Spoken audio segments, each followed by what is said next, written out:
oras. Eksakto en punto. Alas 6:03.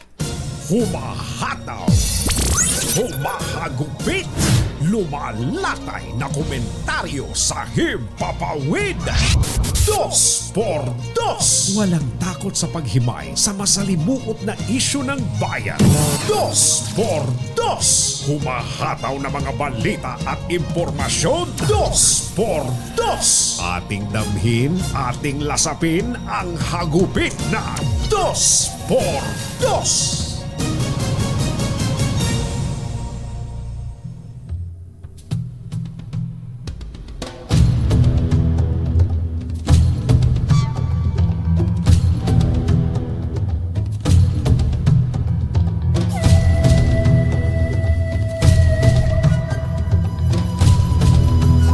Sa harap ng provocative actions ng China,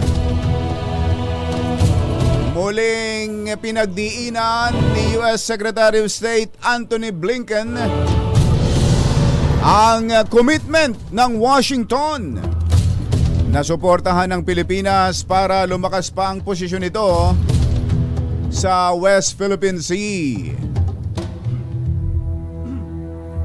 Sa pakipag-usap kay Pangulong Bongbong Marcos, sinabi po ni Blinken na mas matigas pa sa bato. Uy. Rock solid. Rock solid. Mm-hmm. Ang ugnayan ng Pilipinas at Amerika. Yung ba talaga sinabi niya, mas matigas pa sa bato? Di ba sintibay ng bakal yung sinabi niya?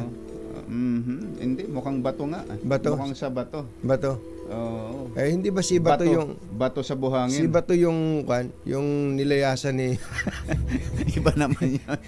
Iba naman 'yon. Ni Idol sa Senado. Pinuri ng walang kakurap-kurap na si Blinken. Ang Pilipinas sa tagumpay nito na igiit ang karapatan.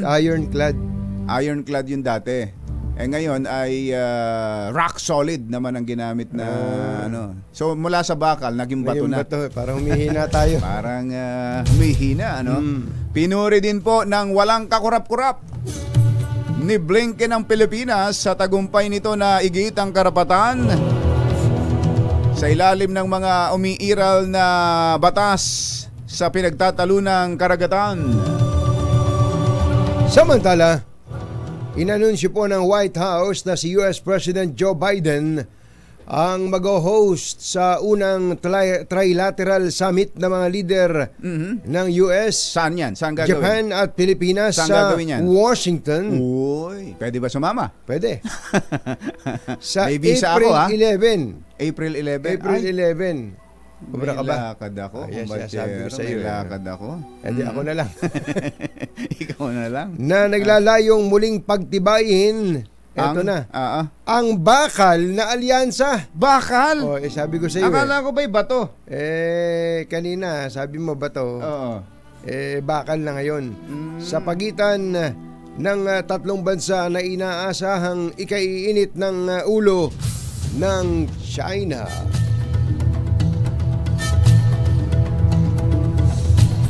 Isyu ng bayan, katotohanan, 2x2. At maitim ang balak, magtago ka na, 2x2. Si Jerry at si Anthony, narito na, 2x2. Hahataw ng todo, urado ka, 2x2. Ang katotohanan, dala nila, 2x2. Walang sinasamba pali, maniwala ka, 2x2. Hataw ng gusto, tol, umasa ka, 2x2. 2x2.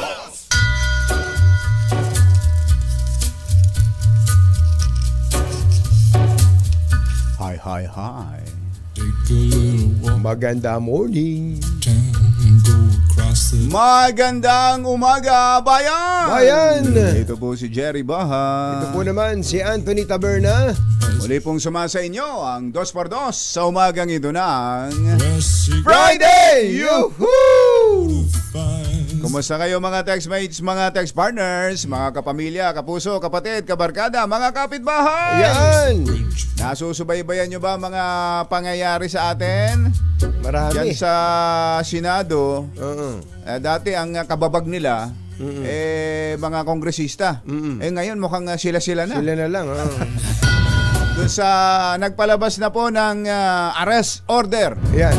ang Senado para kay Pastor Kibuloy. Yan. So ngayon Ito wanted si Pastor Apollo Kibuloy. Nilagdaan ho yan ni Senate President Mig Zubiri sa kahilingan na rin ng isang masigasig na investigador Ano? na si Senator Risa Ontiveros. Sa bagay, sa kanya kasi lumapit Sa yung kanya, ang mga babae, mga karami babae na nagrereklamo. Oo. Dahil siya yung chairman ng Senate Committee on Women. Senate Committee on Women. Oo. Kaya lang- siya yung masigasig talaga na kaladka rin sa Senado. Ito hong si Pastor Apollo Kibuloy. Sabi, kaya sabi nga natin, kumbachero, matindi rin tong nangyari dahil si Pastor Kibuloy at saka si Senate President Mig Zubiri are perceived to be close friends. Really? Yeah. But why? I don't know. Kaya tinanong, na-ambush interview si Mig. Senator Mig Zubiri dahil napirmahan na niya. Oo. Ang sagot ni Mig, hindi, ministerial lang sa parte ko na pirmahan yan. Matinding umanggulo yung Tribune Sabi ng Tribune, naghugas kamay na parang si Poncio Pilato. Sabi ministerial lang. So parang napilitan lang siya. Parang gano'n ang dating. At hindi niya kagustuhan yun. Yun ang gusto niyang iparating na mensahe sa grupo ni Pastor Kibuloy. Wala ako dito ayoko man, pero parang gano'n ang dahil dating. Senate President kailangan kumpirmahan niya. Pero ang Senate President, kung ayaw niya, pwede rin niyang hindi pirmahan yun. Talaga, pag hindi niya pinirmahan yun, kumbachero, walang bisa yun. Walang arrest warrant na ipalalabas kaya yung ng Senado. ministerial na yun, hindi totoo yun. Kaya yung angulo ng Tribune, parang may hugot eh. May hugot. Ang sabi ng Mother, may Tribune ka ba dyan, Do you have Mother? a copy of newspaper called the Tribune? Mother? Sige nga, ipakita nga natin. Yun daw ang sabi ni Senate President. Ito. Yan. Ito. Oo. Senate, basahin mo nga, kumbachero. Senate orders Kibuloy's arrest ahead of Palm Sunday. Aba, parang Tapos, inuugnay sa mahal na araw. Sa mahal ito na araw. Ngayon, Tapos sa gawing ilalim na kulay pula, Zubiri washes hands. Hugas kamay nga, Hugas kamay nga. Says, he's signing ministerial. Matindi to. Sino ba sumulat niya na napakasakit namang magsalita niyan? Ang mga sumulat nito marami. ay kinabibilangan ni na Jam Garner. Jam. Ay, good morning, Jam. Alvin Murcia. Si Alvin. Alvin. And Perseus Echemanada. Si Perseus. Sa Tribune ka na pala, Perseus. Sa Tribune ka na Sa pala. Manila, sa Philippine Star for the longest time to si Perseus Kaya nga Andiyan pa rin bigote mo, Perseus. Talaga, hindi mawawala yan. So nagkasundo yung tatlo. Bakit kayo nagkasundo? Para sabihing Zubiri washes hands. Si Zubiri daw po, si Senate President Zubiri daw po ay naghugas kamay. Nag-Poncio Pilato. Nung sabihin niyang ministerial lang yung kanyang pagpirma sa arrest order ng Senado. Inuulit po natin. Meron, ito, tanong na lang kung Bachero, dahil sa sinabi niyang ministerial, hindi ba pwedeng wag niyang pirmahan? Pwede. Ako nasasagot. Tapos na. Ako nasasagot doon. Tapos na. Sinagot mo na ako nasasagot doon para hindi na... pwede nga naman Kung sa tingin mo ay hindi naman karapat-dapat at nasisikil ang karapatan ng isang pilit na pinatatawag dyan at padadaanin lang sa trial by publicity ang isang taong wala namang kinalaman at inaakusahan, lalo pa meron namang mga kaso na sa hukuman. Nagugulat ako sa sa mga diin. Pwede niya talagang hindi pirmahan yan at talaga. sabihin niyang nasa korte na. Nasa korte. Lalo pa, At nag-file na po ang Department of Justice Ayan. ng mga kasong kriminal labang kay Pastor Apollo Kibuloy sa Davao sa husgado at saka sa Pasig. at sa Pasig. Dalawang husgado po. Yun lang eh. Mamaya sigurado pag nakausap natin ang abogado ni Pastor. ni Pastor, yun ang sasabihin. Nasa korte na yan, nasa husgado hukuman na yan. Oo. Actually, Hindi ba parang- pwedeng sabihin ni Senate President Mig Zubiri? Pwede. Ang bilis mo makausap. Hindi mo man lang ako pinahirapan. Wala ka hirap-hirap yun. Pagka inabutan mo ng ballpen yun, sabi niya, ano bang ballpen to? Walang tinta. Tapos na yun. Wala na. Tapos na ang usapan. Pero doon. ano daw ang sabi? Baka naman na-misquote lang naman dyan. mabuti- Baka naman na-misquote lang si Senate President Mig Zubiri dyan. Mabuti po siguro ay ating basahin ang pahayag ni... Habang hinahanap po ni Kumbatsero, banggitin lang natin na merong mga senador na porsigido ho talagang paharapin sa Senado si Pastor Apollo Kibuloy. Pero meron ding mga senador na ayaw at nagmimistula pang abogado. Yun. Nag-aabogado Talaga? para kay Kibuloy sa Senado. At yan nga isa sa mga pinagtatalunan diyan ng mga senador. Sila. Kumbatsero. Kaya sabi nga natin dati ang kababag nila mga kongresista, ngayon sila na. Dito sa issue ng ni Pastor Apollo Kibuloy at mamaya may isa pang issue. Narito po ang nakita mo na ba? Pahayag. At ganito po ang ating mababasa. Hindi ko makita. Andito lang kanina yun eh. Andito lang kanina. Nanakawan na naman tayo. May audio ba ito? Yuel? Iba. Sige. Ito. Yan. We, Si Pong Pagong kaagad. si Pong Pagong, are signing the order Pipirmahan namin ang kautusan to protect our committee system, para protektahan ang sistema ng komite. to Dalawa, preserve para mapreserba, para mapanatili the Senate's power of inquiry ang kapangyarihan sa pag-iimbestiga ng Senado with the process to enforce it. para na may proseso para ito'y Yan ang ipatupad. kanyang sinasabi. Kung bagay, ginawa daw niya yung tungkulin niya para protektahan yung Yung committee yung kapangyarihan ng komite ng Senado na mag-imbestiga. Yun ang kanyang Yun naman pala. binanggit. Yun naman pala ang sinabi. Pero sabi ng ang sabi ng tribune. Pero wala siyang binanggit na ministerial. Ministerial. Parang ganun actually. Ang dating ganun na nga. Yun Ganun na nga. Pero yung ganun. actual na sinabi niyang ministerial. Asan ba? Meron. Ito. Ito, tinuturo ni Yuel. Ito. Meron, sabi ni Yuel. Tinuro niya doon daw sa talatang 4. Basa. Pursuant to our duly published rules governing inquiries in aid of legislation Ayon sa ating mga umiiral na mga patakaran sa pagsasagawa ng and investigasyon the rules of the Senate, at ganun din sa Senado, kain! Almusal na ba yan? Kain! it is ministerial for me to sign the order of arrest. Ayun, suko na ako, kumbatero. Sabi ko sa'yo. Suko na ako. Binanggit Binanggit nga pala. Binanggit niya yung salitang ministerial eh. It is ministerial for me. Akala ko naman To sign. baka naman the journalist just read between the lines. Yun nga. Kasi doon nga sa unang binasa mong pahayag, ganun din ang dating eh. Nung pala, to protect the power of the Senate for inquiry. Nung Meron pala, pala. binanggit niya talaga dito sa statement. Ito po yung statement niya, mga kababayan eh. Isang pahinang statement sa talatang 4 ay binanggit po niya, it is ministerial for me to sign the order of arrest. Ayun. Yun po Nung ang- sabihin ba ni Senate President Mig Zubiri yan walang nag-walk out Kung na mga abogado ni Kibuloy sa Senado? Kung nando siguro si Robin Padilla, O kaya si Senator Amy? Senator Amy. Baka nag-walk out. Ang mga kumbatsero ng bayan, katunying at ka-Jerry. Dos por Napanood mo ba yun? dos. Yung pangyayari, pinanood ko kagabi kahit na hating gabi na eh. Kaya pala nangangalumata ka eh.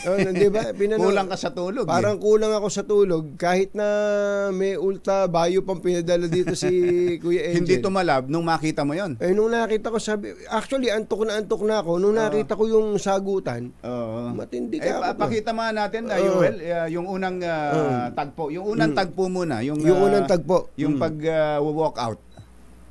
Come in, Joel. Hindi ko matiis. Nakikita ko na parang itong mga pulis pinagluloko. I'm sorry, I have to walk out. Hindi ko kaya to. Ayun. Tumayo. Tapos, I'm sorry, I have to walk out. I'm sorry. Pero ngayon lang ako nakakitang magwa-walkout na sinasabi niya magwa-walkout siya. Sinabi mo na. Sinabi mo na niya na I'm sorry, I have to walk out. Habang natigalgal si Bato eh. Si Bato nakatingin mabuti sa kanya eh. Magkatabi lang sila eh. Magkatabi. Sa tabi naman ni Senator Bato, sa kaliwa niya, si Senator Robin Padilla. Pagtayo ni Senator Raffy Tulfo, tayo din naman si Senator, sabi ko parang dalawa yung nag-walkout ah. Oo nga, nag-walkout nga ba? Tuloy natin ang basa. Bumalik lang pala. Ako ang pinakamaraming pinakulong na pulis dito sa Senado. Ako ang pinakamarami. Pero record shows also, kapag nakita ko na ang pulis ay totoo ang sinasabi, ay by all means, dipinsahan ko rin yung pulis. Di ba? Bakit naman wawalang hiyain yung pulis kung dapat hindi dapat wawalang hiyain? Ganun lang ako, fair lang ako dito. Wala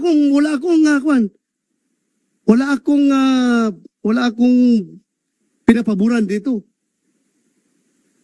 The most insulting action is for that kasama mo dito, mag-walk outan ka.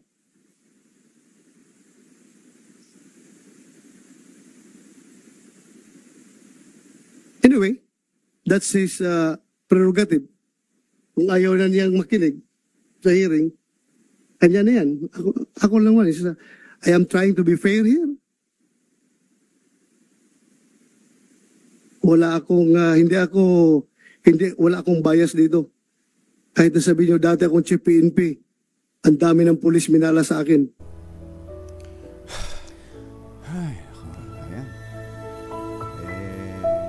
Naglabas ho ng sama ng loob si Senator Bato dahil sa pakiramdam yun daw ay the most insulting. Yung ginawa ng kanyang kasama na siya ay mag-walk out. Normally, kumbatsero, ang mga senador ay may kanyan eh. May samahan yan eh. May samahan, ang totoo nga nun, may pagkakataon na magtatawagan pa yan. Pare, wala akong kasama dito sa committee hearing. Kailangan ko lang ng quorum. Ayan, kailangan ko lang ng may kasama dito. Pwede ba bumaba? Ganyan ang samahan dyan eh. Magpapacheck na para lang makita dun sa papel na sa attendance na may mga senador na. Ganon silang magsama. Ganon sila. At meron pa nga dyan. Sasabihin, pare, pwede bang tanungin mo ako? May sasabihin ako ganito, may tanungin mo ako. Ano ba yung mga hindi, bibigyan na lang kita ng kopya ng mga tanong. Yan, may mga ganyan eh. Wag mo lang paglalaktaw-laktawin. Baka page 3 ka na. Ganun may sa samahan talaga eh. Pero para sabihin ni Senator Bato de la Rosa, nasaktan talaga yun. Nasaktan sabi niya, the most insulting, mag-walk out yung kasama mo dito. Sabi niya at ang parang ang pinalilitaw, kinakampihan niya. Yun ang naging dating sa kanya. Kinakampihan niya yung mga pulis. Ang termino nga, nung bago kasi mangyari ang kumbatsero, binulungan ni Bato si Senator Raffy. Kaya naiwan mag-isa si Senator Raffy dun eh. Kasi umalis si Senator Bato. Bumulong siya, narinig ko na may bulong. Narinig mo? Sabi niya, Senator, iihi lang ako. Umihi eh. Umihi lang? Di nung pag-ihi, mag-isa si Senator Raffy Tulfo doon. Ang sabi ni Senator Raffy Tulfo, nililiding question kayo ni Chief ganun eh. Habang nakatalikod si Bato, na ang chairman ng komite, si Bato, kung ano-anong sinabi na nililiding question. Sinabi niya yun? Ano pa sinabi? Ganito pa kamo. Kala niya, napapakinggan siguro ni Senator Bato Senator kahit Bato. na habang umiihi. Habang o kaya naman may sumunod sa kanya doon na bigutilyo. Sinabi, alam mo ba? Ganito ang sinasabi doon. Naku po. Saka, kumbaga, palalampasin na siguro yun Pero nung nag-walk out, kumbatsero, mabigat talaga yun, kumbatsero. Mabigat yun. Ang mga kumbatsero ng bayan, Katunying at Ka-Jerry. 2 por 2. Oras po natin. Achi, Mr. Jalomtang Lakyam Diapsahun 6:23 ng umaga. ACS Balita. Susunod na. Ng Kapuluan, Luzon, Visayas hanggang Kamindalawan. Basta't may balita, ipagwagwagan ng sikat na tagapagbalita. ACS Balita. Kasama ang 2x2 tandem Anthony Taberna at Jerry Baha. ACS Balita. Ang programang ito ay hatid sa inyo ng ACS Manufacturing Corporation, ISO Certified, maker of world-class quality Pride Detergent. Araw ng Miyerkules, 20 ng Marso 2024. Narito na po ang ulo ng ating ACS Balita. Pilipinas nakikitang lalago sa 2 trilyong dolyar ang ekonomiya sa susunod na dekada. Investigasyon ng DILG Task Force sa kontrobersyal na resort sa Chocolate Hills. Umarangkada na, Ombudsman mag-iimbestiga rin. Senado, ipinaaresto na si Pastor Apollo Kibuloy. Senator Raffy Tulfo nag-walkout sa hearing. Senator Bato na insulto. Bulletproof backup car ni Bucor Chief Katapang tinambangan sa Quezon City Skyway. Washing machine na ninakaw sa Cebu City, sira pala. Ano ginawa? Ibinalik. Ibinalik? Kaya nung nagnakaw? Nung nagnakaw, sira naman pala. Suspect, arestado. Wow, mali. Nako. Magandang umaga, Luzon, Visayas, Mindanao. Good morning, Philippines. Hello, world. Kami po ang inyong mga tagapaghatid balita. Ito po si Anthony Taberna. Ito po si Jerry Baha. At ito ang ACS Balita. Sa atin munang good news. Yes, good news. Posible daw pong lumago bilang $2 trillion economy ang Pilipinas sa susunod na dekada. Ito ang pagtaya ni Borg Brande. Sino? Si Borg. Parang Borg identity. Oo, Wala ba tayong music dyan? Di ba meron? Sabi music. Ano ang pangalan? Borg identity. Borg identity. Tama pala. Ito yun. Ayan, o. Yan. Mamaya ka, ha? Sa pagtaya po nitong si Borg, ang Pangulo ng World Economic Forum, kung magpapatuloy ang mga reforma ng gobyerno. Kabilang ang ibayo pang mga investment sa education at infrastructure, kasamang mahusay na kakayahan ng mga manggagawa sa bansa. Sinabi nito na makakatulong din sa paglago ng ekonomiya ang pag-iinvest sa upskilling at right skilling ng 110 million population ng Pilipinas. Mahigit sa 24 trillion pesos o $400 billion ang halaga ng ekonomiya ng bansa noong isang taon. Bigatin pala yung si Borg, no? Si Borg. Siyang bossing ng World Economic Forum pala. Oo. Iba ka? Si Borg Brande. ACS Balita. Alas 6:30 na ng umaga, Laktiampwa. Gumulong na ang investigasyon ng Bohol Task Force ng DILG sa kontrobersyal na pagtatayo ng resort sa gitna ng Chocolate Hills. Ayon kay DILG Secretary Benhur Abalos, inaalam na ng task force kung sino ang may pananagutan sa konstruksyon ng Captain Peaks Resort o Captain's Peak Resort, kabilang ang mga dokumento sa konstruksyon at operasyon ng resort sa loob ng protected area.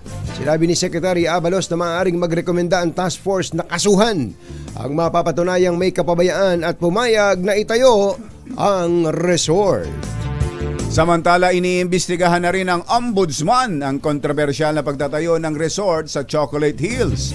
Ayon kay Ombudsman Samuel Martires, nagpadala na siya ng mga investigador dyan sa Bohol para mangalap ng mga dokumento upang matukoy kung sino-sinong mga lokal na opisyal ang nag-issue ng business permit at building permit sa Captain's Peak Resort.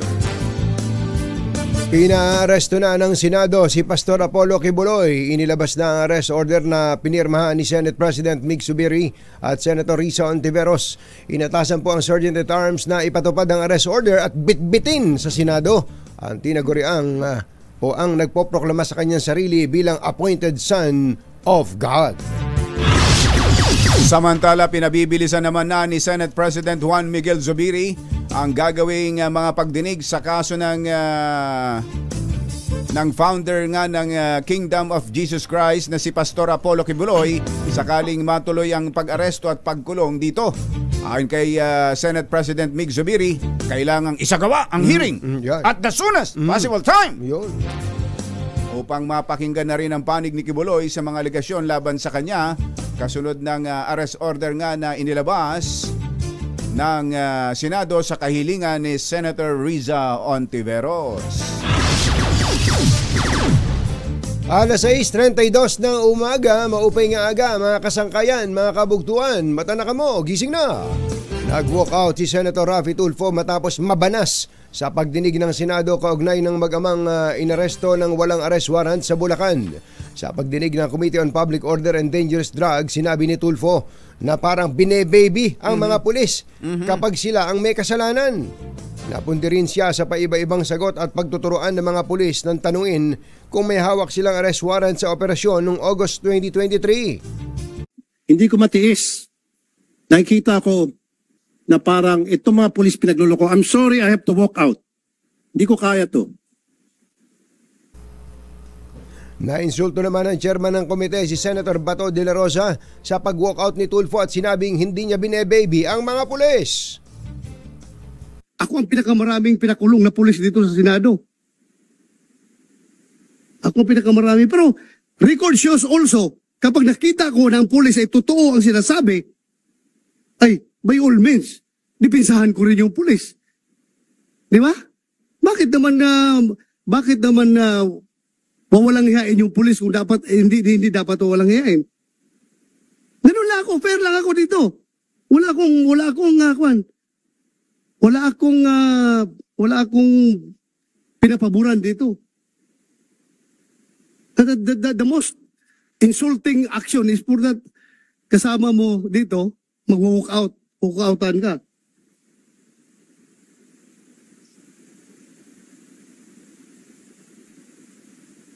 Anyway, that's his prerogative. Kung ayaw na niyang makinig sa hearing, kanya na yan. Ako lang man. I am trying to be fair here. Wala akong bias dito. Kahit nasabihin nyo dati akong chief PNP, ang dami ng pulis minala sa akin. Yan po ang pahayag ng may punong-puno ng paghihinanakit na si Senator Bato de la Rosa matapos nalayasan ni Senator Raffy Tulfo. Habang nakamasid at nakatitig na mabuti ang isang bigotilyo na si Senator Robin Padilla. Dapat tinugtog, ako si Mr. Suave. Samantala, pinagbabaril ang bulletproof pickup truck ni Bucor Director General Gregorio Catapang na pinagagamit niya sa kanyang Deputy Director habang nasa Skyway sa bahagi ng QC. Susunduin sana ng driver si Deputy Director General for Administrations Attorney Al Pereras nang mangyari ang insidente alas 6 ng umaga kahapon. Dahil bulletproof naman ay ligtas ang dalawang security escort na lula ng pick-up Toyota Hilux na sina Correction Officer 1 Cornelio Colalong at Leonardo Cabanyero. Batay sa tama ng bala, target ng suspect ang passenger front side kung saan madalas nakaupo si Pereras. Mabilis na tumakas ang hindi kilalang gunman sa direksyon ng nagtahan exit ng Skyway. Inamin ni Katapang na kapwa sila nakatatanggap ng mga death threats ni Pereira simula nang magpatupad sila ng mga reforma sa Bucor. Maayong buntag kanin ninyong tanan mga Bisaya, mata na mabudiha. Gising na ba kayo? 6:36 ng umaga. Isang 24 anyos na lalaki ang inaresto dahil sa pagnanakaw ng washing machine sa barangay Kinasangan, Pardo, Cebu City na kanya ring isinoli matapos malaman. Ito na. Matapos malaman, nasira pala ito. At nagalit pa siguro doon sa may-ari. Dinakip ng mga barangay tanod si Jason Pepito kahapon ng madaling araw habang bitbit ang washing machine. Si Jason. Para ibalik sa bahay na kanyang ninakawan. Baka naman hindi mo lang alam gamitin, Jason. Oo nga. Baka may mga may bago. Technique yan. May technique yan, partner. Ipa-repair muna ng may-ari bago niya ulit nanakawin. Ay, nako. Ayon kay Police Major Giseri Basitaw na Inayawan Police Station. Anong lugar? Inayawan Police Station. Para palang washing machine na inayawan yan. Ano ba to? Totoong balita ba to? Mother, totoo ba ito? Ang suspect, totoo daw. Ang suspect na si Jason Pepito ay itinuturing nilang repeat offender. Yung recidivist. Sabi nga ni Senator Raffy Tulfo, yung mga pulis daw recidivist. Ayan, repeat offender dahil notorious itong magnanakaw ng washing machine sa lugar. Mga washing machine ang tinitira. Ang laki nun di ba? Medyo malaki yun. Kitang-kita yun. Jason, pambira ka naman. Ano ba, money launderer ka ba? Tapos, yan din nga iniisip ni Senator Raffy Tulfo doon sa nanalo ng loto Baka daw money launderer Recidivist. Puro sa kanya galing ito. Ninakaw ng suspect ang washing machine sa bahay ni Neil Patrick Sorbito sa barangay Kinasangan, Pardo. Ngunit, anong lugar? Anong lugar yan? Barangay Kinasangan, Pardo. Ang nakahuli sa kanyang mga pulis ay miyembro ng Inayawan Police Station. Ilang minuto lang daw ang nakakalipas ay bumalik ang suspect para ibalik ang ninakaw niyang washing machine dahil nga hindi niya magamit. Pakaloko mo, Jason. Ayan, pero naka-blurred siya. Doon habang ayaw ipakilala ni Yuel yung mukha. Susunod! Tito Bon! Merong insidente dyan sa Camarines Norte na yung alagang aso ay isinilid sa sako, pinatay. Grabe. Diyan naman sa Cavite, pusa naman. Meron daw hong kampanya ang isang barangay dyan sa Dasmariñas, Cavite para hulihin ang mga pag-alagalang pusa. Pusa Kaya lang, naman. nako, yung kondisyon doon sa kanilang pinaglagyan. Kaawa-awa ang mga pusa. Yan at iba pang mga nagbabagang balita sa pagpapatuloy ng ACS Balita. alas 6:39. This time check is makakalampas saan mang sulok ng kapuluan. ACS Balita! ACS Balita! Ang programang ito ay hatid sa inyo ng ACS Manufacturing Corporation, ISO Certified, maker ng world-class quality Pride detergent. Hi! Maganda morning! Anong araw today, kumbachero? Today is Laundry Day Friday! Yuhuu! At pag Laundry Day Friday, all you need is Pride washing machine detergent. May triple stain away formula kaya tanggal ang makapit, madikit, malupit na dumit mancha kaya easy ang labada. Kaya pala mula noon hanggang ngayon, all you need is Pride. All you need is Pride. ACS. Tuloy ang mga balita. Naghihinagpis ang isang fur mom matapos maabutang patay at duguan ang kanyang alagang aso na isinilid pa sa sako sa bayan ng Bato, Camarines Norte. Git ng lalaking pumatay, agresibo na daw ang aso at nangangagat sa mga residente ng lugar kaya ginawa lamang umano niya ang nararapat sa aso. Ngunit ang sabi ng may-ari na si Vina Rachel, kahit patotoong nangagat ang alagang si Kilua, hindi ito sapat na rason para patayin ito. Nakipag-ugnayan na ang ito pala yung Golden Retriever pala isa yan sa pinakamabait na aso Ang Golden Retriever isa sa pinakamabait na aso. Oo, maniwala kayo. Ayan, oh. Nakapag-alaga na ako ng ganyan na kumbatsero. Yan ang pinakamalambing, isa sa pinakamalambing at pinakamabait na aso. Kahit malaki. Kahit nga pumasok na magnanakaw sa lugar nyo makikipaglaro pa yung kinukwento mo.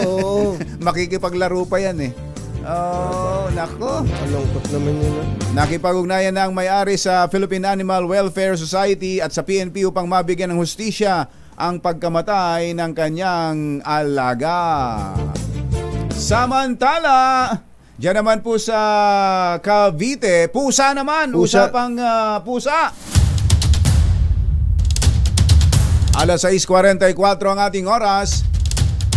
Meron hong kampanya ang barangay para paghuhulihin ang mga nagkalat na pusa. Mga pusang gala. Pusang gala na pagala-gala. Kaya lang, yung pinaglagyan nila, naging kawawa ang mga pusa. Alamin natin ang sitwasyon doon. Nandun si RH27 Noche Kakas. Kami Noche! Kadyat katunying marami ang nagalit dito sa insidente kung saan ay dahil sa gutom, yung pusa kinain yung kanyang kapwa pusa Naku sa isang lugar dito sa barangay San Jose sa Dasmariñas sa City, Cavite. At dahil nga sa post nitong si Yvette Mayo, viral na viral sa social media yung insidente kung saan ay marami ang nagmamahal sa mga alagang hayop tulad ng pusa at aso. Katabi natin ngayon si Yvette Mayo. Ma'am, live po tayo sa 2x2 with Jerry at Katunying worldwide. Ano po yung insidente noong may hinahanap kayong pusa? Ano yung nadatnan nyo sa barangay? Okay, magandang umaga po sa lahat ng nanonood. Ang first day po nung last Sunday, pumunta po ako doon dahil niyaya po ako ng isang kaibigan ko para hanapin yung nahuling pusa niya. Pagdating po doon, of course may dala po akong pang-feeding, nagdala ako ng cat food. Pagdating po doon, gutom na gutom yung mga pusa. Makikita niyo po doon sa nilabas kong video na talagang butot balat na yung mga kapwa pusa nila, na kinain na nila yung kapwa pusa nila. Na ngayon lang po kayo sa insidente. Talagang starving to death po talaga sila. So, ang una ko pong naisip is pumunta ng barangay para i-assist ako at malinis yung lugar, mapakain, at yun nga po ang ginawa namin, sinamahan kami ng barangay, nilinis namin yung mga patay, idilibing, at pagkatapos po nun ay pumunta ako kay Kapitan para kausapin siya. At nagkasundo naman po kami na ipapatigil po muna niya yung paghuhuli ng mga aso at pusa. Ayun nga po, so naasahan ko nga po dahil may pinag-usapan na nga po kaming kukunin po nga po lahat yung mga pusa at dadalhin ko sa isang shelter para po ito ay magamot natin sa sitwasyon po kasi nila at po ay sila may mga sakit na. So, pagdating po ng Monday, pagdating po namin ni Ma'am Rina ng Biyaya Animal Care sa location, wala na po ang mga pusa. Pinakawalan na po niya lahat doon. Ganun? Pinakawalan po niya lahat yun. Maaari pong ang aking pong inisip ay pinakawalan niya para malinis ang lugar, para pagdating nga naman po ng mga taga-animal welfare, wala na pong dadatnan.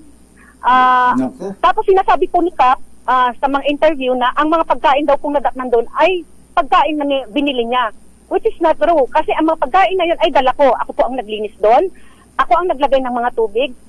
And then, may nakita po kami isang pusa doon, isang pinalabas nila. So, nakuha po ng Biyaya Animal Care ito. At na-examine po ito, pina-CBC, lumalabas po na ito ay may virus.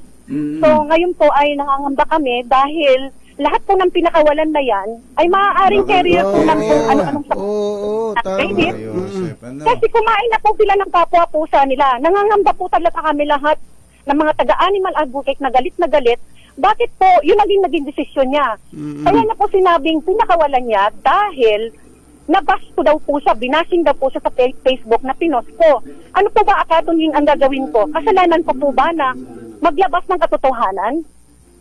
Ano po ba ang kasalanan ko sa paglalahad ng katotohanan? Ititikom ko po ba yung bibig ko? Isasara ko yung mga mata ko sa ganitong bagay? Hindi ko po pwede. Isa po akong animal advocate. Hindi ko pwedeng gawin yon. Maraming magagalit. Mga gano'ng karami yung pusa na yon? Mga gano'ng karami po yon? Nasa 20 po. Yung mga aso po sa likod ay wala na po, nailibing na at patay na nga raw. Yung iba ay nakalabas na.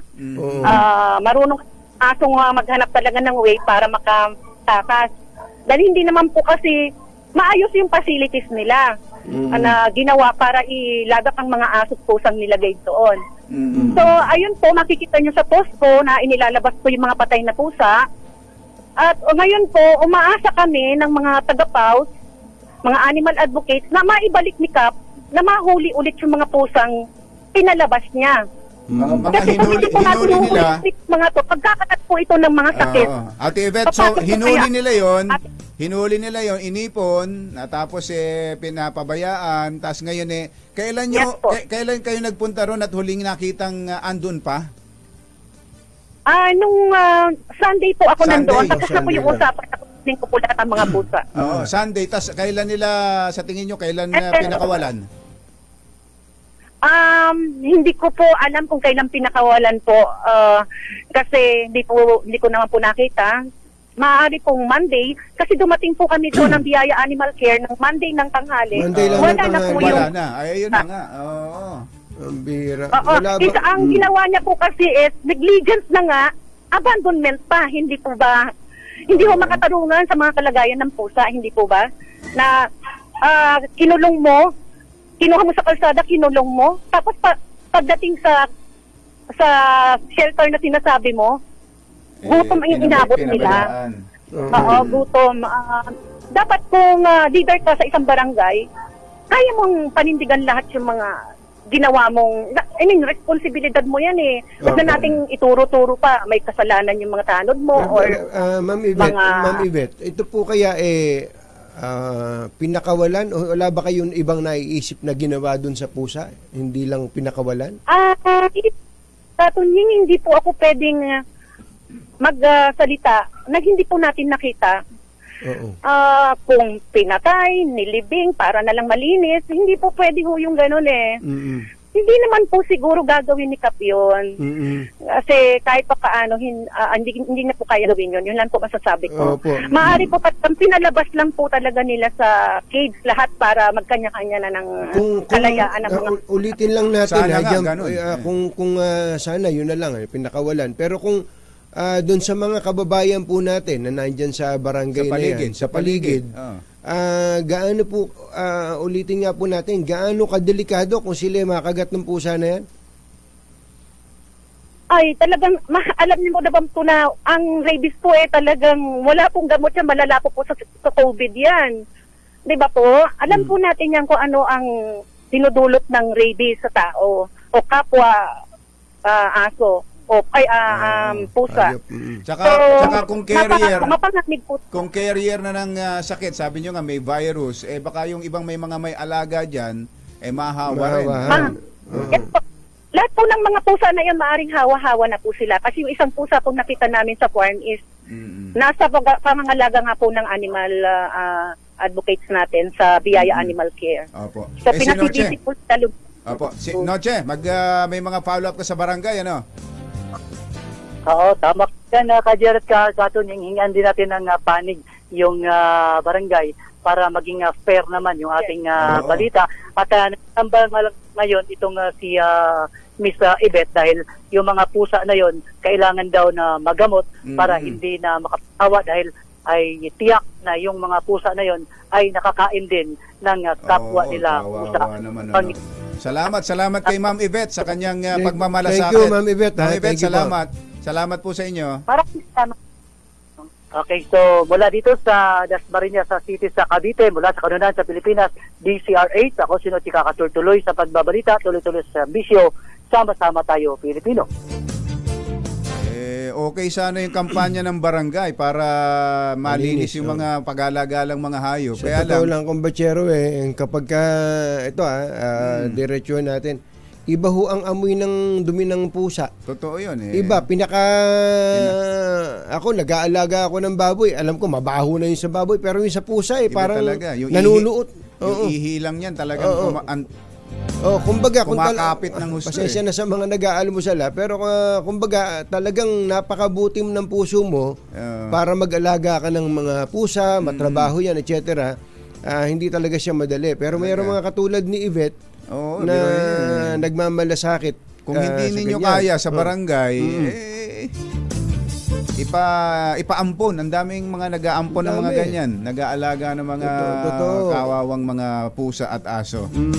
Naghatid po ng kabuuan ng ating ACS Balita. Ito po si Jerry Baha. Ito po naman si Anthony Taberna. Kasama ang 2x2 tandem Anthony Taberna at Jerry Baha. ACS Balita. Balitang makatotohanan. Balitang maaasahan. ACS Balita. Ang programang ito ay hatid sa inyo ng ACS Manufacturing Corporation, ISO certified, maker ng world-class quality pride detergent. 2x2. 2x2.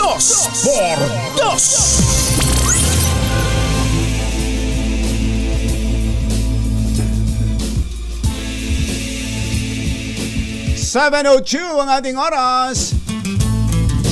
Yun. Antabayan nyo si Sherwin Alfaro. Andyan pala sa dito lang sa Pasay. Sa Pasay. Sa Pasay, saan lugar? Barangay? Barangay 183. Saan ba yung Barangay 183, UL? Pag nakita nyo ang mobile ng DZRH at ang sakay si Sherwin, yan. Pigilan nyo na yan at siguradong may dalang limpak-limpak na 1,000 piso yan. At saka may mga dala siyang mga goodies. Mga grocery. Ayan, mamimigay para ho dito sa ating Malacash promo. 3 minuto makalipas ang alas 7. This time check is brought Ang 600 plus million sa loto na gumastos ng 90 million para manalo ng 600 plus million.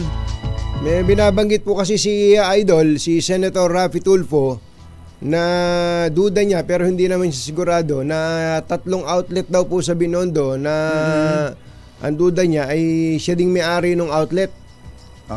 Yun nga ang problema kung Bachero, puro tamang duda eh. Dapat pina-confirm nyo na para ganon. So anyway, ang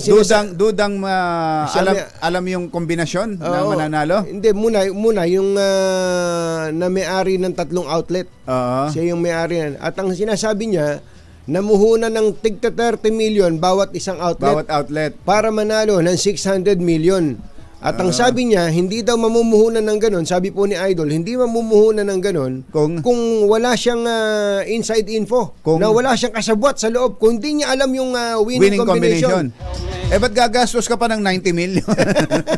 Kung alam ko na ang winning combination, 20 pesos lang ang gagastusin ko dyan.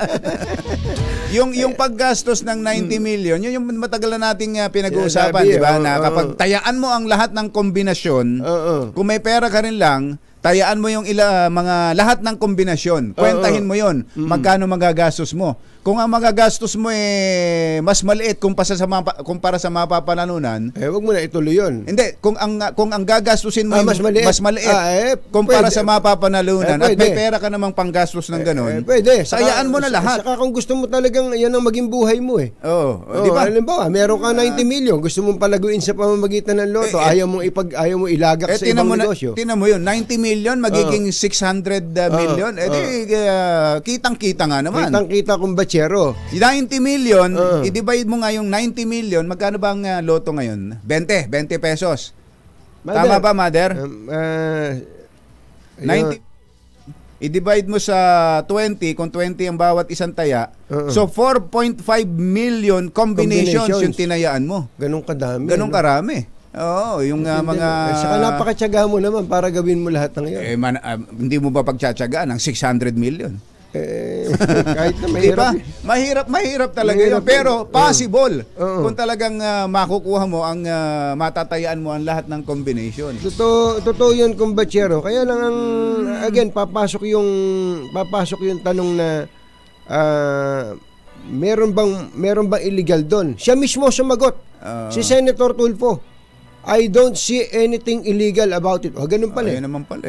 Ganun pala. Ang problema daw niya, nakikita kong Bachero, may kasabwat daw. Sa loob. Ibig sabihin, alam na nung nag-invest ng 90 million, yung winning combination, may hangal ba siya? Hangal ba siya at gagastos siya ng 90 million kung alam naman niya ang magiging winning combination? Mario, Senator Idol, hangal ba siya? ang mga kumbatsero ng bayan, Katunying at Ka-Jerry. 2x2.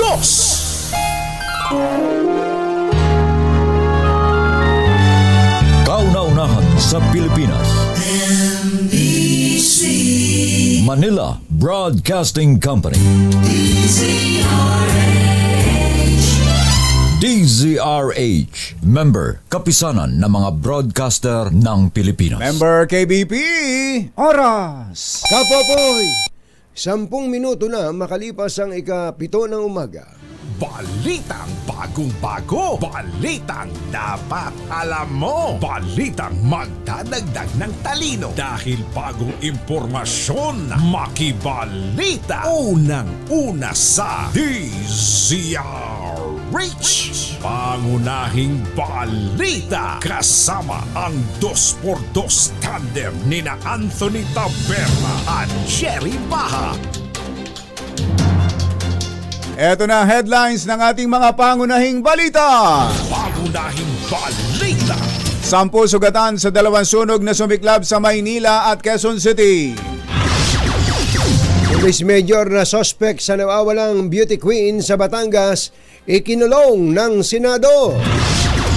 Traffic enforcer ng MMDA sinuspinde sa kasong extortion. Promosyon ng Army General tinabla ng Commission on Appointments, balik sa pagiging kolonel. Pastor Apollo Kibuloy at 5 iba pa kinasuhan ng Department of Justice ng Child Abuse at Human Trafficking. Relasyon ng Pilipinas at Amerika mas solid pa sa bato ayon kay Secretary Blinken. Magandang umaga Luzon, Visayas, Mindanao. Good morning Philippines! Hello world! Kami po ang inyong mga tagapaghatid balita. Ito po si Anthony Taberna. Ito po si Jerry Baha. At ito ang... Pangunahing balita. 7:11 ng ating oras. 10 ang sugatan sa magkahiwalay na sunog na naganap sa Maynila at Quezon City. Sa Maynila, 7 ang sugatan kabilang ang 5 bumbero nang masunog ang isang bodega ng tela at patahian sa barangay 186 sa Tondo. Tumagal din ng 10 oras ang sunog bago ito naapula. Samantala, 3 ang sugatan habang nasa 300 pamilya ang nawalan ng tahanan sa sunog na sumiklab sa barangay Damayang Lagi, Quezon City. Umabot ng Task Force Alpha ang sunog at idineklarang kontrolado bandang 2:00 ng hapon.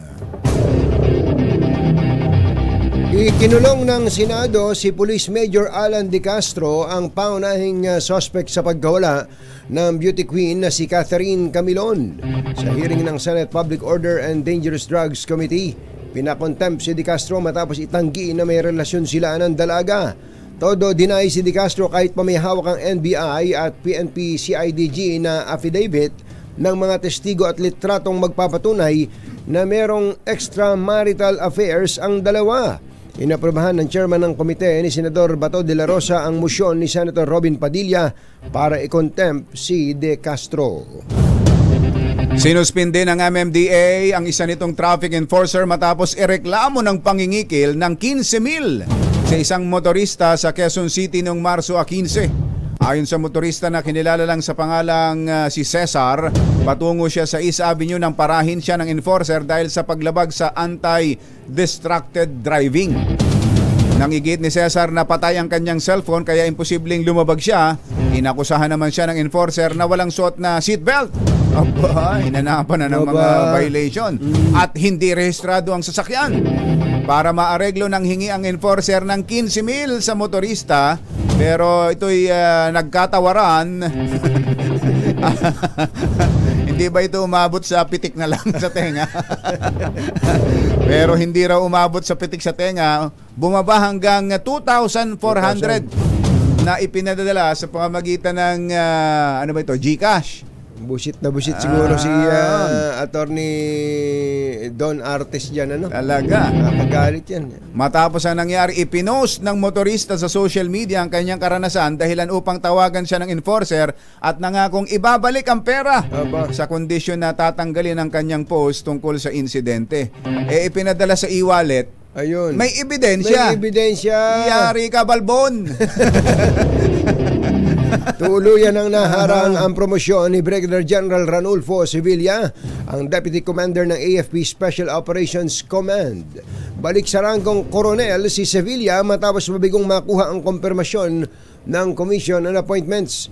Bunsod ito ng pagharang ng kanyang misis na si Tessa Luz Aura Reyes Sevilla dahil sa pananakit at hindi pagsustento sa kanilang mga anak.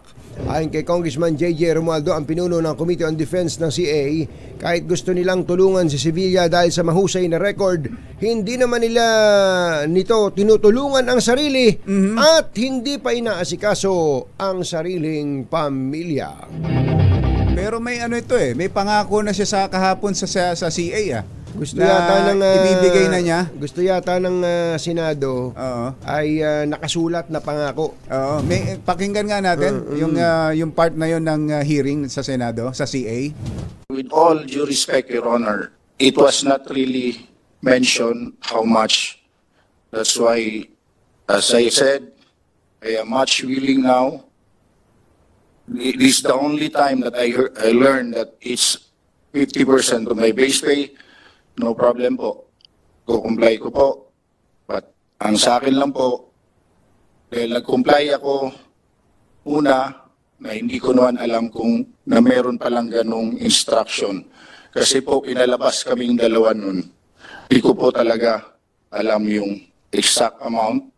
But with all due respect, Your Honor,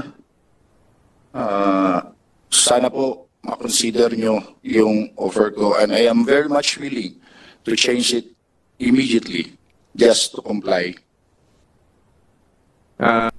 Ayun, si Colonel Ranulfo Sevilla. Normally, binding na yun dahil it was stated under oath. Under oath sa CA hearing. Kaugnay niyan ay mga kausap natin ang misis, yung mismong nagreklamo, kung okay na ba siya sa commitment. Sa commitment na ito ni Colonel Ranulfo Sevilla, si Miss Tessa Luz Reyes Sevilla, nasa linya natin. Ma'am Tessa, magandang morning. Si Ka Jerry at si Ka Tunying po ulit ito. Good morning po. Apo, narinig nyo siguro at napanood nyo naman yung parte na yun ng hearing ng CA. Nag-commit po ng 50% ng kanyang base pay ang inyong mister. Opo, actually I was present po during the session. Andun po ako at inimbitahan naman po ako ng CA. Apo. So okay na po ba kayo doon? Are you willing to compromise? Sa akin po, I remain firm in my stand. Dapat ay talagang ayusin naman niya ang sustento at bayaran po niya yung 7 years ng arrears niya sa mga bata at sa akin. At syempre, yung pag-provide po ng sustento mula ngayon, yung present, hanggang kung kailan siguro makapagtapos yung mga bata kung sakasakali. However po, as I've said po kahapon sa ating mga kaibigan sa media, providing the necessary support as he has promised under oath kahapon does not make him deserving of a promotion overnight. Kasi there are other issues po, meron po tayong iba pang hindi na pag-usapan na nabanggit din ni Senator Risa ay isa lamang sa mga nasa opposition ko na kanyang dapat tuparin. Nandun po yung bigger issue ng character at values ng isang officer and gentleman. Hindi po napag-uusapan yung other abuses like yung infidelities, yung immorality, continuing immorality, kasi katulad po ng sinabi ko kahapon sa mga kaibigan natin sa media, yung pong kanyang kinakasama ay nakatira sa kampo. Hindi pa rin po a-address yung ganong mga issues. Isa lang po yun sa mga issues, Opo. Kasi yung bigger issue po yung violence against women and children talaga. Opo. Yun po bang kasama niya, Ma'am Tessa, ay nasa military din o talagang isinama lang niya sa kampo? Isinama lang po niya. Ito po ay, I think kababayan po niya ito na isinama lang din po niya yan. Opo. At hindi naman, si ma'am naman po ay hindi the first one, ano? Siguro ito lang yung pinakaunang itinira niya ng harap-harapan sa loob ng kampo. So kahit may commitment na sa CA under oath na magbibigay na siya ng 50% of base pay nga yata. Sustento, hindi pa rin sapat yun para sa inyo para ma-promote na siya. Opo, kasi kung pag-uusapan pa natin yung current values at kung pag-uusapan natin, himayin natin yung aking oposisyon. Ang aking oposisyon ay naglalaman ng issue ng pagsustento, issue ng infidelities at morality, no, moral turpitude. At yung pangatlo, yung violence against women and children. Kasi yung emotional, psychological, and physical abuses na naranasan namin sa kanya na someday ay maisasampa rin siguro namin pagka nabigyan ng pagkakataon, no, sa korte.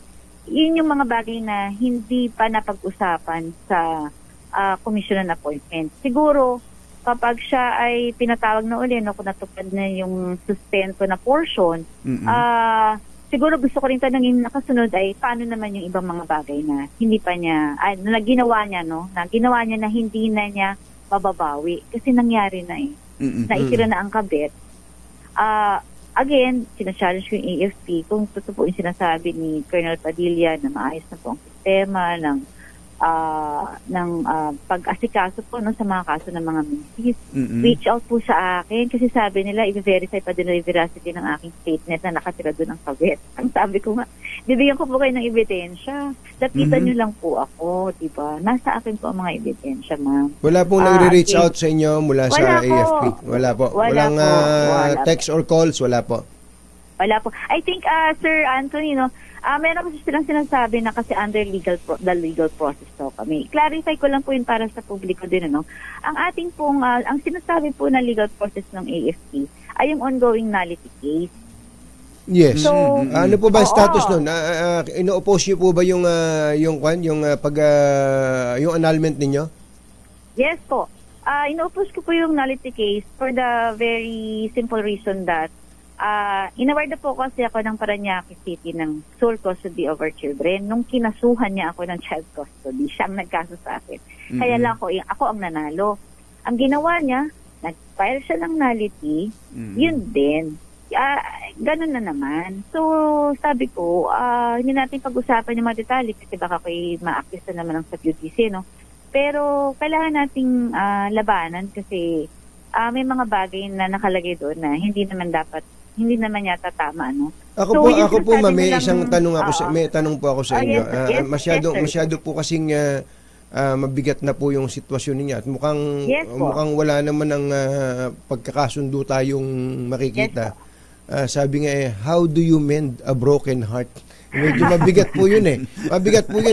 Hindi po ba nyo tinitingnan na mas magiging maaliwalas ang buhay ninyo pareho basta masusustentuhan niya yung pangangailangan nyo, kung ano man yung mga dapat na pangangailangan ng mga bata hanggang sa makatapos, etc., na kayo po ay officially and legally separated na at wala na kayong pakialam that you are living a separate lives. Parang kumakanta na tayo na naman. Ay, kumakanta na. Talagang si Katon Hingay, talagang Nobo Isihano. Opo. Ako yung Nobo Isihano din. Ganun po ba?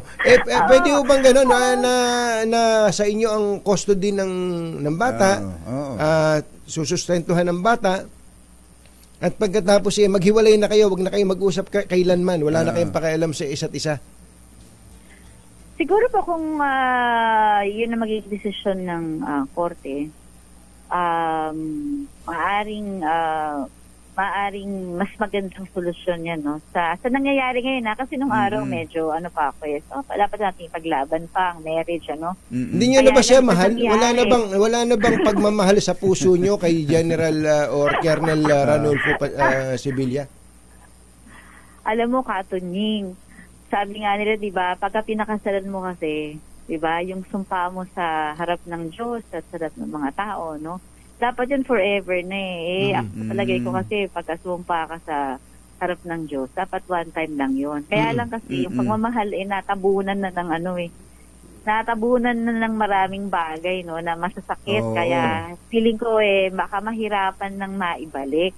Ayun, So kung kung ipagkakaloob ng korte, no, kung ano naman maging desisyon ng korte, syempre, i-honor natin, re-respetuhin natin yon. Basta importante sa akin ay akin ang aking mga anak. Sapagkat hindi ko kayang payagan na ganun ang sitwasyon sa kanyang pamamahay na ibang babae ang nakatira doon. Tapos doon titira ang aking mga minor children. Naku, sir, syempre naman yung, diba, GMRC nga, ayoko na pong i-normalize na ganun ang sitwasyon na okay lang. Hindi po pwede sa akin. Ma'am Tessa, maraming pong salamat ho. Thank you po. Magandang umaga po sa inyo. Thank you po. Ingat po kayo. Very welcome. Alright. Thank you po. Si Ma'am Tessa Luz Reyes Sevilla, ang asawa ni Colonel Ranulfo Sevilla. Kuha na siya. Na-siya yung kanyang pagiging general. Wala na. Colonel uli siya ngayon. Colonel ulit na bypass. Kahit na siya ay nagbigay na ng commitment na magsusustento na siya sa kanyang mga anak. Mga nangunguna at mga bagong balita sa DZRH. Pangunahing balita. Alas 7:25. This time check. Reach. Pangunahing balita.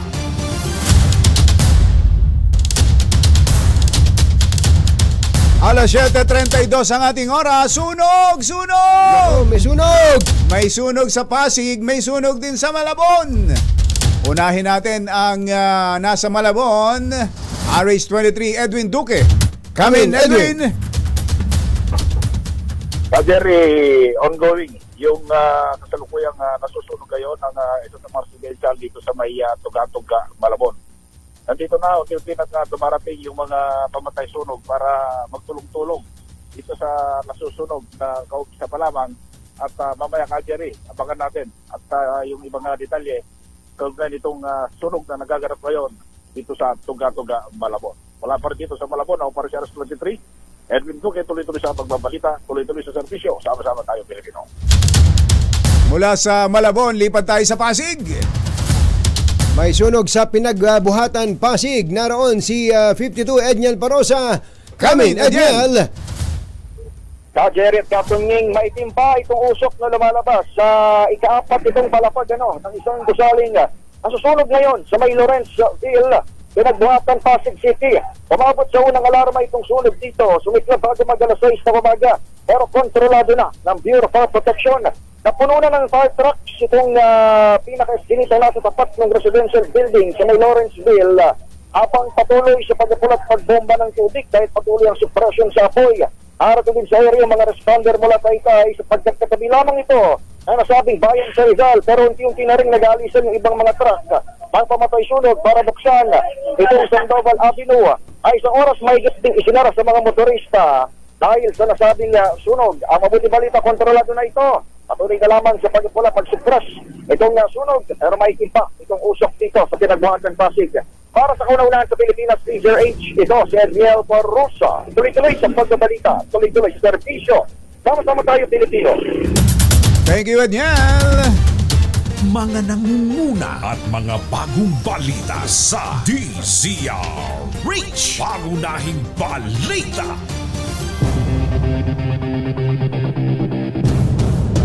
.35 ang ating oras. Kinasuhan na ng Department of Justice si Pastor Apollo Kibuloy at 5 iba pa ng child abuse at human trafficking. Ayon kay Justice spokesman Miko Clavano, non-bailable ang kasong qualified human trafficking na inihain sa Pasig Regional Trial Court. May inirekomenda naman ng Davao Prosecutor's Office na 180,000 pesos na piyansa para sa sexual assault at 80,000 sa maltreatment.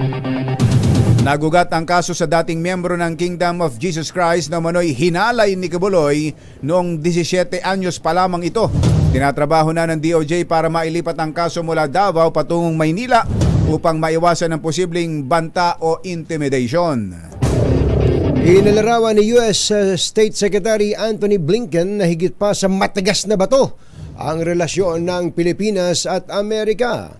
Sa courtesy call kay Pangulong Bongbong Marcos sa Malacanang, sinabi ni Blinken na prioridad ni US President Joe Biden ang pagpapatibay sa alyansa ng dalawang bansa. Nangako si Blinken na mas palalakasin ang ugnayang bilateral ng Pilipinas at Amerika at muli rin itong iginiit ang commitment ng US sa Indo-Pacific region. Nagpasalamat naman ang Pangulong Bongbong Marcos sa ikalawa ng pagbisita ni Blinken sa gitna ng mga isyong kinakaharap ng dalawang bansa, kabilang ang tensyon sa West Philippine Sea. But I think so important to us is even as we're dealing with those other challenges, our focus, our engagement, our commitment to the Indo-Pacific relationship, the alliance between the United States and the Philippines in particular, is more than rock solid. I hope that all these efforts you're making are met with some success. It's of importance to us, as you well know, as you have said, as we have spoken about before. These are somehow toned down. I can't see how you're going to do it. I think that some easing of tension. Yan po ang sunurang tinig ni Secretary of State Antony Blinken at ng Pangulong Bongbong Marcos. Sa ibang balita, patay ang isang lolo ng pagbabarili ng sariling pamangkin dahil lamang sa away sa Kalabaw. Kinilala ng mga otoridad ng biktima na si Rafael Kahina, 72 anyos, at ang suspect naman na pamangkin nito ay si Jano Kahina, 35 anyos. Ayon kay Captain Pocia Niliosan ng PNP diyan sa Barangay Granada, Bacolod City, ikinagalit ni Jano ang nakitang kalabaw na pag-aali ni Lolo Rafael habang pag-alagala sa kanyang lupain. Dahil dito, binulyawan ng sospek ang matanda na nauwi sa mainitang pagtatalo hanggang kumuha ng shotgun itong si Jano at binaril ang lolo. Na-insulto si Senador Ronald Bato de la Rosa, ang chairman ng Senate Committee on Public Order and Dangerous Drugs, sa ginawang pag-walkout ni Senator Raffy Tulfo sa gitna ng hearing ng komite. Ito'y makaraang mainis si Tulfo sa paiba-iba umunong sagot ng mga pulis sa inarestong mag-ama sa Pandibulacan ng walang dalang arrest warrant. Ayon kay Senator de la Rosa, wala siyang magagawa kung ayaw na ng kanyang kasamang senador na makinig at makiisa sa hearing, pero iginiit na ginagawa niyang patas ang investigasyon at walang kinakampihan kahit pa mga pulis. Sinabi pa ni De La Rosa na ayaw niyang may nangyayaring murahan sa pagdinig ng kanyang komite tulad ng ginagawa ni Tulfo sa mga nakaraang hearing sa mga tauhan ng Pandi Police. Ang totoo nun, kumbachero, matagal na nating tinatalakay dito. Dapat yata may makialam na rito Si Senate President Mig Zubiri dapat na po ninyong aksyonan ang demeanor ng mga senador mismo. Ang mga pag-uugali ng mga senador sa hearing, hindi po ng bisita dahil kayang-kaya nyo namang dapurakin yung bisita. Mga bisita. Yung pong mga senador ang dapat po ninyong isuheto sa ugali nila sa pagtrato sa kanila pong mga bisita. At ito, Senate President Mig Zubiri, ministerial lang din ito. Ministerial lang po ito. Itong pwede nyo gawin na yan. Meron po kayong kapanyarihan dyan. Na pagsabihan.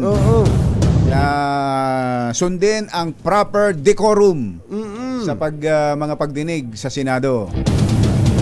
Samantala, kinumpirma ng White House ang kauna-unahang Trilateral Leaders Summit ni US President Joe Biden, Japanese Prime Minister Fumio Kishida at Pangulong Bongbong Marcos. Ito po'y gaganapin sa Abril 11. Ayon kay White House spokesman Karine Jean-Pierre, tatalakayin sa summit sa Washington ang economic relations ng tatlong bansa, gayon din ang mga issue sa Indo-Pacific region. Pagtitibayin din sa summit ang ironclad alliances sa pagitan ng Amerika, Japan at Pilipinas. Kabilang pa sa tatalakayin ng trilateral cooperation para isulong ang inclusive economic growth, technology, advanced clean energy supply chains at climate cooperation. Ipinagtanggol ng isang Chinese business leader ang madalas na paglabas ng bansa ng Pangulong Bongbong Marcos. Sinabi po ng Pangulo ng Federation of Filipino-Chinese Chamber of Commerce and Industry o FFCCI na si Dr. Cecilio Pedro Hindi ba ito yung Happy Toothpaste? Siya yun, yung Happy Toothpaste. Dr. Cecilio Pedro, sa katunayan ay hanga daw siya sa Pangulo sa ginagawa nitong pag-promote sa Pilipinas sa mga foreign investors.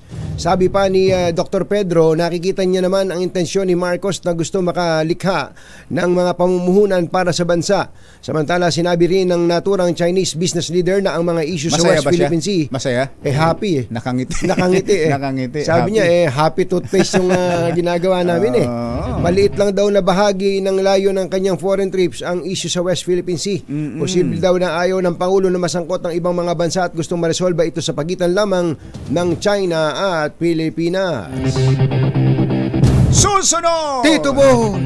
Sino itong TV host na naudlot daw ang pagbabalik sa telebisyon dahil hinarang ng isang executive? Yun. Aba. Sino yan? Sino ito? At iba pang mga nagbabagang balita sa pagpapatuloy ng Pangunahing balita. alas 7:42. Reach! Pangunahing balita. Pangunahing balita sa showbiz. Magandang dilag. Binabati natin ang magandang dilag na si Ninang Alice Eduardo ng Ninang. happy birthday, Ninang. Happy birthday. Ito si Ninang Alice, isang pilantropo ito. Wala ba tayong lunch man lang dyan sa Okada? Sa Okada. Parang wala sila dun Hindi wala ba doon? sila kasali. Sa Solel. Sa Solel. Kaya naman sa HN9 Ecija na lang para kasama si Daddy Andres, Eduardo. Puntahan mo dyan, Engineer John Carlos Mercado. Kapitbahay mo lang dyan, si Daddy. Ayan. Yun. Magandang morning at happy birthday again, Ninang Alice Eduardo. Ayan. Hilar Cruz. Magandang morning. Kumusta ba mga miyembro natin dyan ng Hogad? Aliw na aliw daw siya sa pakikinig at panonood, lalo na doon sa balitang may kinalaman sa Colonel. Colonel. Ang tindi raw pala ni Mrs. Kuya Randolph Aguilar, good morning. Para ding si Kasoji Jimenez, sabi mahirap daw rendahan ang ganyang klaseng babae. Matapang naman kasi si Ma'am Tese. Talaga namang ipinaglalaban ang kanyang karapatan.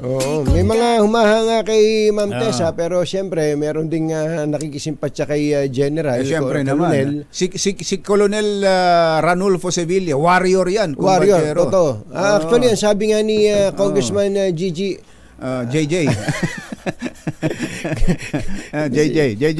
Congressman JJ Romualdo, wala tayong lasones dyan. Sa Camiguin, sabi nga ni Congressman JJ Romualdo, ang record nitong si Colonel Ranulfo Sevilla ay sterling.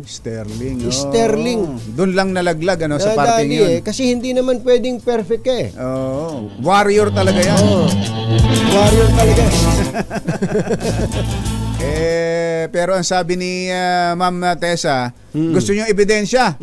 Pupuntahan niyo lang ako at bibigyan ko kayo.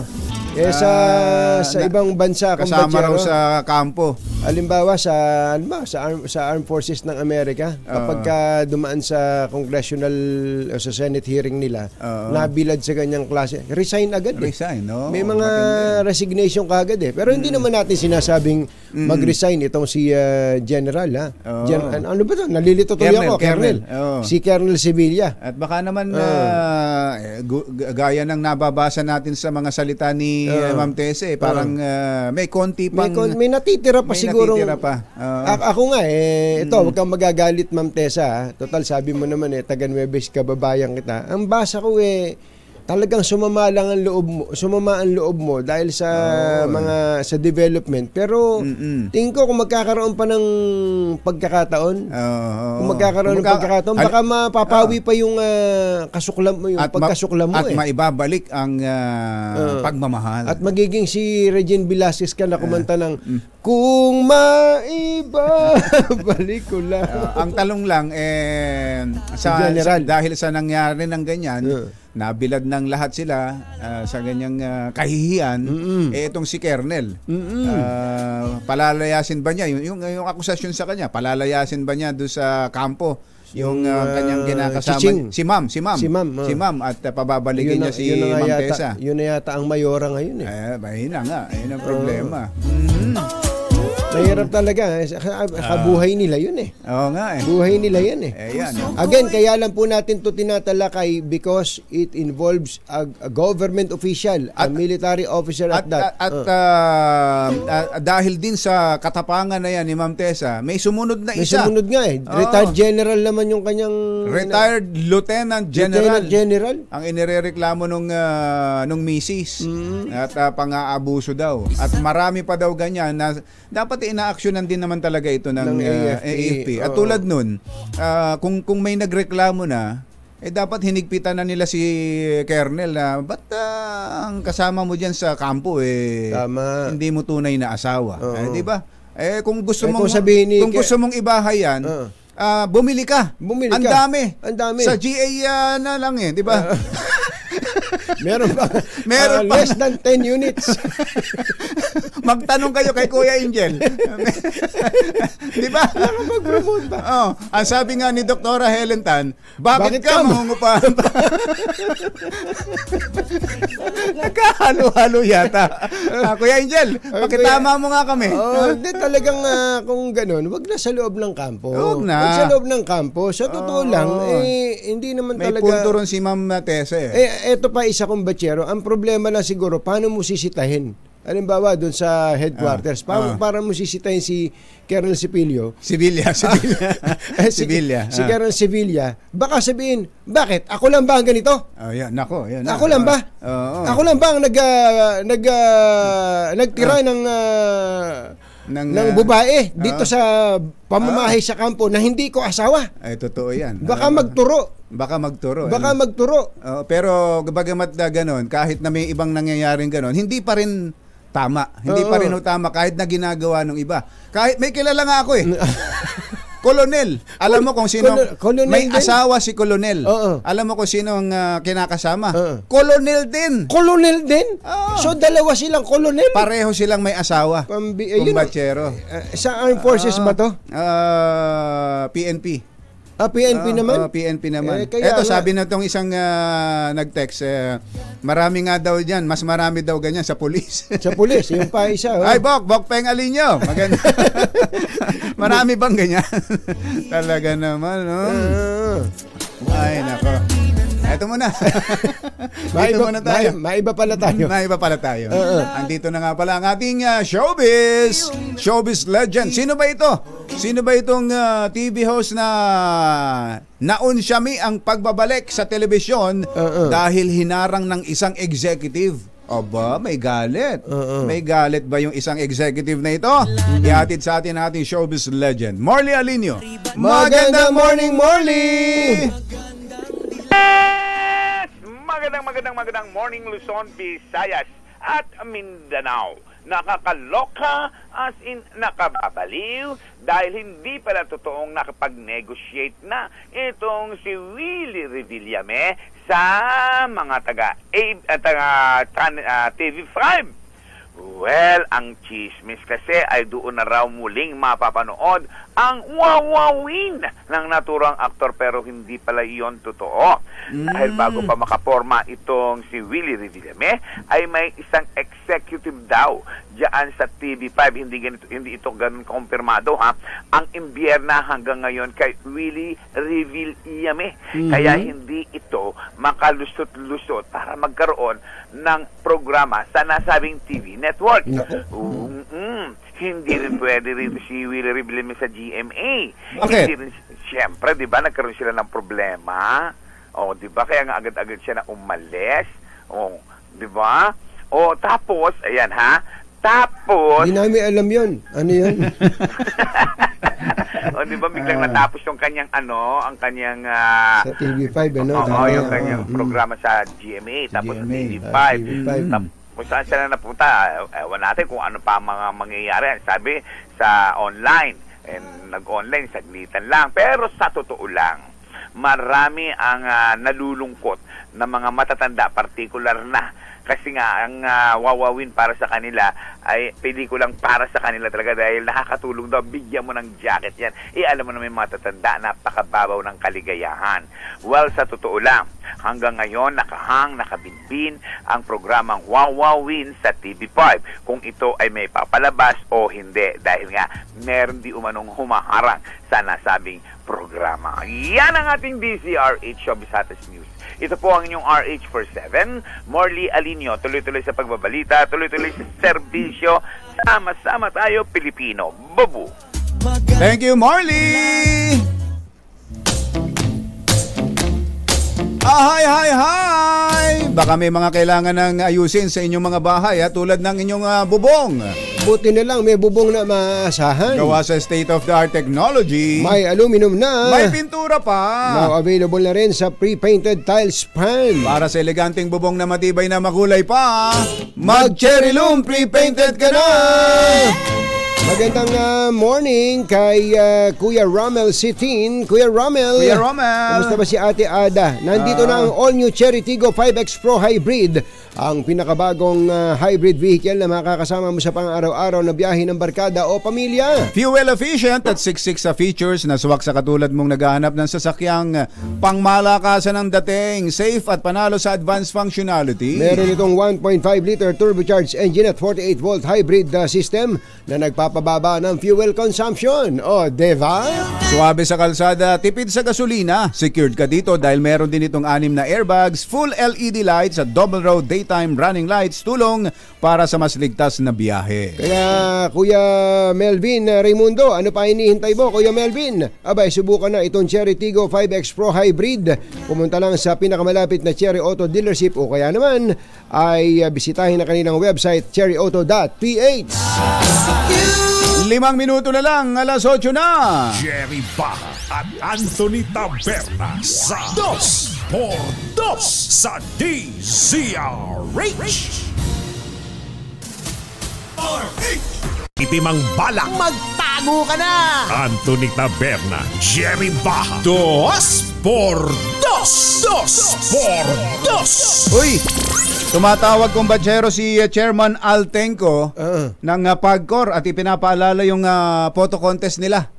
Oo, yung PAGCOR Photo Contest 2024 na may temang Harvest Time. Ayan. Maganda kasi dito sino-showcase yung sipag, husay at pagsisikap ng mga magsasaka dahil sila talaga ang mga bayani natin sa totoo lang. Kailangan nating maibuyang-yang sa buong mundo ang galing ng ating mga magsasaka. At mas malaki ang inireding pa-premyo dito ni Chairman Altenco. 2.2 million plus pesos. At ang 8 mananalo sa conventional category makakatanggap daw po ng tigi 100,000 piso. Yun.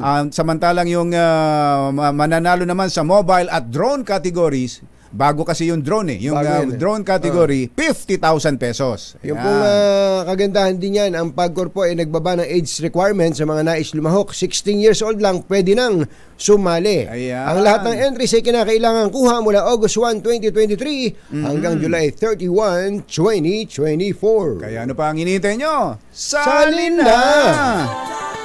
Eto na si Sherwin, mamimigay ng limpak-limpak na 1,000 piso. Yun! At syempre may mga grocery at t-shirt. Diyan sa Villamor, Pasay City, RH6. Teka muna, pala. Ikaw muna, parang break. Dahil 85 taon na ang kauna-unahan sa Pilipinas at ang MBC, mas gumanda na, mas pinalakas at mas pinalawak pa ang pamimigay ng ating papremyo. Ito ang DZRH Mas Malakas Promo, kung saan pag naabutan namin kayong malakasang nakikinig o nanonood sa DZRH ay mananalo ka ng instant 1,000 pesos at may kasama pang grocery bag ng DZRH. So ano pang hinihintay ninyo? Tutok na sa nangunguna kauna-unahang radyo sa buong Pilipinas, DZRH. Una sa Pilipinas, una sa Pilipino. Sherwin! Go! Yes, ako mukhang bukod doon sa grocery at 1,000 pesos may madadagdag pang premyo. May kasama ng tilapia at bangus iniihaw. Uy, sarap naman yan. Sarap nito. Ang aga-aga nag-iihaw, pero ang aga-aga ang ingay-ingay dito sa Barangay 183. Dahil naabutan natin na nanonood na sa TV, nakikinig pa at nanonood pa sa cellphone. Aba, ano ba yan? Sobra naman yan. Ang pangalan mo po? Rafael Vidic. Rafael. Ayan yung kanyang cellphone, no? Nakatutok yan sa 2x2, yan sa DZRH. Tapos? At yung papakita ko lang yung loob ng bahay niya. Pakita ko lang yung bahay mo, ha? Eto, ha, dahil sa loob ng bahay nila, eto, pinagkakaguluhan na. Pinagkakaguluhan na yung mukha niya sa TV. Nagkakagulo sila rito nanonood ng live sa DZRH. At, ato, tatay, lagi ka pang nakatutok sa DZRH. Opo. Sino paborito mong announcer? Si Taderna, at saka si Jerry Baha. Antonita Perda, Jerry Baha, 2x2. Eto, meron kang 1,000 pesos! Thank you! Thank you! Nagsisigawin nasa loob. Eto, meron pang t-shirt na t-shirt. Ayun! Pag sinot yan, lalo kang bagwa ko. Matagal na raw ba silang taga-subaybay ng DZRH, Matagal na Jerwin? kayo nakatutok sa DZRH. Opo. Talaga naman, dati pang nakatutok sa DZRH. Bigyan na rin natin ng grocery. Ayun! Thank you. Thank you. Si Anthony at si Jericho, sabi mo. Salamat, Chupaeng. Thank you. Thank you very much. Mag-outing ba kayo kaya kayo nag-iihaw? Hindi, tawagin ka, 40 days ng mother namin. Ganun pala. Dati pag 40 days. May handaan naman pala. Welcome to heaven. May ginugunita pala. Thank you, Sherwin. Maraming salamat. Back to studio. Thank you, Sherwin. At maraming bibiyahe ngayon. Sumasakay ng vapor. Nagpapaalala kong batsero si PPA General Manager Jay Santiago sa publiko dahil may mga scammer daw ginagamit yung logo ng PPA. Naniningil ng transaction fee. Nako, ang dami niyan. Kaya ang sabi po nila tanging terminal fee lang ang dapat bayaran ng pasahero sa mga ports. Wala pong ibang babayaran. Siyempre, yung pamasahe ninyo. Pero yung transaction fee, wala. Ayan. At mag-ingat-ingat sa mga travel scam. Nagkalat yan ngayon. Nako. Si JPPA GMJ Santiago, namimigay ba yan ng pasalubong? Yung balde-balding biskwit? Dapat may ganun kayong parapol Laban tayo dyan, GM. GM, magparapol kayo ng biskwit. Bye! Happy weekend! Damdaming bayan! Susunod na! But it